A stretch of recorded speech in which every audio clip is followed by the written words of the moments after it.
Hello my dear friends, welcome to our channel JK scholar spot. तो आज हम discuss करने वाले हैं क्लास एट्थ का जो मॉडल पेपर है वो हम आज डिस्कस करने वाले हैं।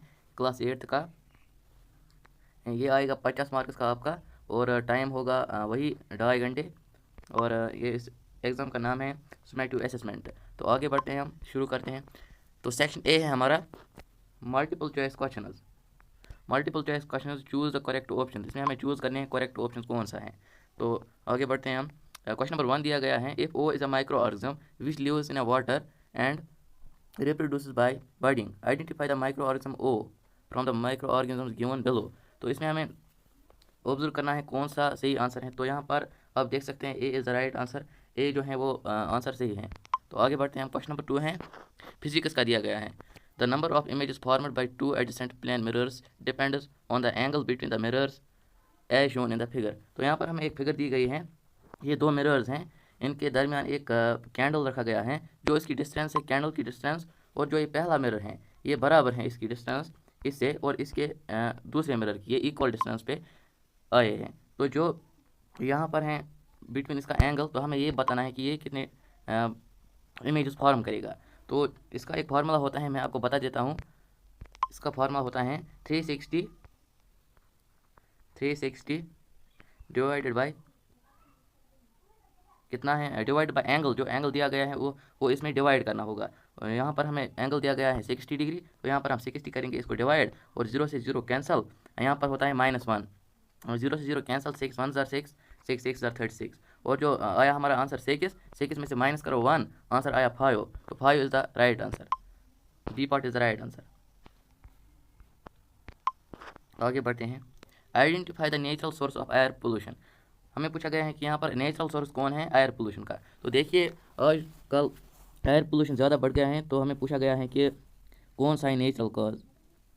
यहाँ पर आप देख सकते हो D part is the right answer, volcanic eruption and forest fire. आगे बढ़ते हैं। क्वेश्चन नंबर 4 दिया गया है हमें कि the chemical formula of the rust. ये हमने पढ़ा है materials, metals and non metals में। वहाँ पर हमें दिया गया था कि बहुत सारे फार्मूलाज आपने डिस्कस किए होंगे। तो यहाँ पर पूछा गया है वो कौन सा फार्मूला है जो रस्ट का होता है। तो यहाँ पर C part is the right answer, Fe2O3 है इसका राइट आंसर। आगे बढ़ते हैं। क्वेश्चन नंबर 5 दिया गया है, water which is suitable for drinking is called. उसका नाम दिया गया है, जो हम ड्रिंक करते हैं वो वाटर, प्योर वाटर होता है, उसको हम कहते हैं पोर्टेबल वाटर। तो C part is the right answer. आगे बढ़ते हैं।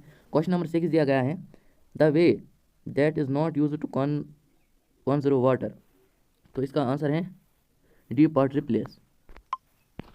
आगे बढ़ते हैं। क्वेश्चन नंबर 7 दिया गया है, identify the micro organisms shown in the figure below. यहाँ पर हमें कुछ माइक्रो ऑर्गेनिजम्स दिए गए हैं इस फिगर में, और हमें बताना है कि ये कौन कौन से माइक्रो ऑर्गेनिज्म हैं। जो यहाँ पर ए पार्ट है ये राइट आंसर है, क्योंकि इनके नाम हैं यही। आगे बढ़ते हैं। क्वेश्चन नंबर 8 है, which plot contain soil that is mixed with potash and urea. यहाँ पर हमें कुछ इमेजेस दिए गए हैं इस फिगर में। यहाँ पर 3 टाइप के प्लांट्स दिए गए हैं। एक कमज़ोर है, इसके अंदर ज़्यादा न्यूट्रिएंट्स भी नहीं है, और दूसरा है थोड़ा बहुत इसने ग्रो किया है, और तीसरा अच्छी तरह से ग्रो हुआ है। तो यहाँ पर हमें पूछा गया है कि which pot contain soil that is mixed with potash and urea. इसका जो आंसर है वो है सी पार्ट, क्योंकि सी पार्ट में ये दोनों चीज़ अवेलेबल हैं, इसलिए ये अच्छी तरह से ग्रो हुआ है। तो आगे बढ़ते हैं। क्वेश्चन नंबर 9 दिया गया है हमें, pot C shown the maximum growth in comparison to pot B, this is because. ये हमें दिया गया है, ये हमें पता है कि जो पॉट सी था वो as compare to B and A अच्छा ग्रो हुआ था। तो हमसे पूछा गया है कि ये कौन सा रीज़न है। तो यहाँ पर देख सकते हैं आप, C part is the right answer, क्योंकि इसमें फर्टिलाइजर्स अच्छे थे, क्योंकि फर्टिलाइजर्स अच्छे होते हैं for the proper growth of plant. तो आगे बढ़ते हैं हम। आइडेंटिफाई करना है, क्वेश्चन नंबर 10 है, identify correct match of manure and fertilizer. यहाँ पर हमें पता है कि जो डी पार्ट है वो राइट आंसर है, क्योंकि NPK is chemical fertilizer and FYM is manure. ये मैन्योर्स होते हैं, इसलिए D part is the right answer. तो क्वेश्चन सेक्शन बी दिया गया है हमें कि question number 14, student A has the push a lighter box and student B has pushed a small heavy box of the same floor. Who will have apply a large force and why? तो यहाँ पर हमें पता है कि जो student B है उसको ज़्यादा पुश करना पड़ेगा, उसको ज़्यादा फोर्स अप्लाई करना है उस ऑब्जेक्ट पर, क्योंकि जो ऑब्जेक्ट है वो थोड़ा बहुत भारी है, उसके वहाँ पर फ्रिक्शन ज़्यादा होगी। तो क्वेश्चन नंबर 15 है कि why do new automobile tyres have deep groves. यह हमारा क्वेश्चन है फ्रिक्शन का, यह आपने याद किया होगा। तो आगे आगे बढ़ते हैं हम क्वेश्चन नंबर 16 की तरफ।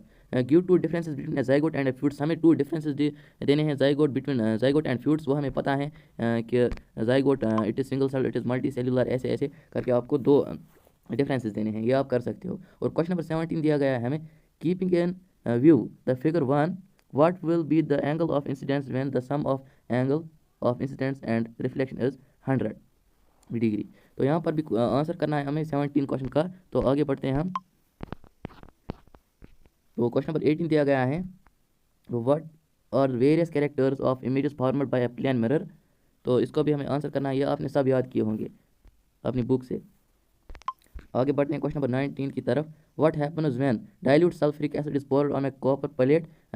सेकंड पार्ट में दिया गया है, iron nails are placed in a copper sulphate solution.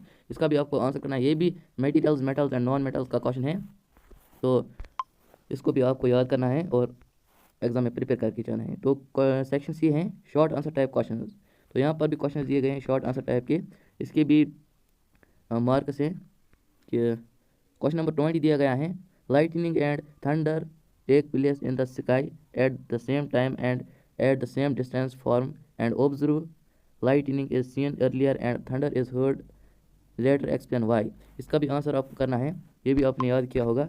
और क्वेश्चन नंबर 21 है, a child studying in child staying in a coastal region tested the drinking water and also the sea water with his tester.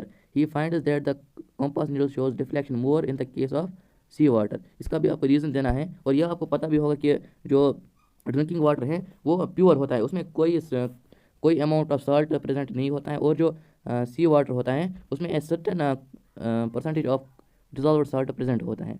तो आगे बढ़ते हैं हम question number 22 की तरफ। Define asexual reproduction, describe the two methods of asexual reproduction in animals. इसका भी आपको आंसर करना है, ये भी आपने याद किया होगा। और आगे बढ़ते हैं हम क्वेश्चन नंबर 23 दिया गया है, how is excessive accumulation of carbon dioxide in the atmosphere related with global warming.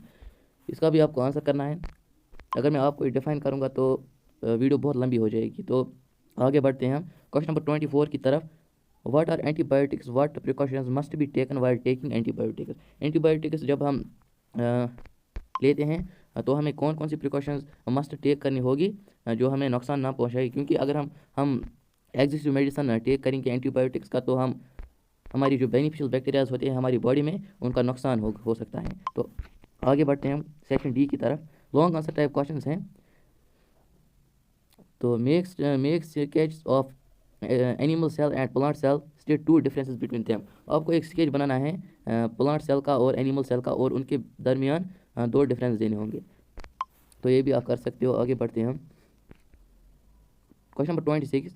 Harshit, a student of class 8th is observing certain changes in body like क्या है like hoarseness in voice. He also observed that the changes are taking place in all his classmates who are boys, and these changes are different from his classmates who are girls. These changes make the one set of a certain stage which this stage is called, and explain the changes associated with it. तो हमें भी पता है कि ये question जो है ये एडोलेसेंस से लिया गया है, और ये जो चेंजेस हैं ये एडोलेसेंस के स्टेज पर ही होते हैं, और आपको ये डिफाइन करना है। आगे बढ़ते हैं। और इसका जो और वाला क्वेश्चन है यहाँ आपको ये करना है, अगर ये नहीं आता तो ये करना है, इन दोनों में से आपको एक करना है। तो यहाँ पर होता है हमारा आज का सेक्शन एंड। तो मिलेंगे आपसे हम कल 2 बजे गेस्ट पेपर्स लेके।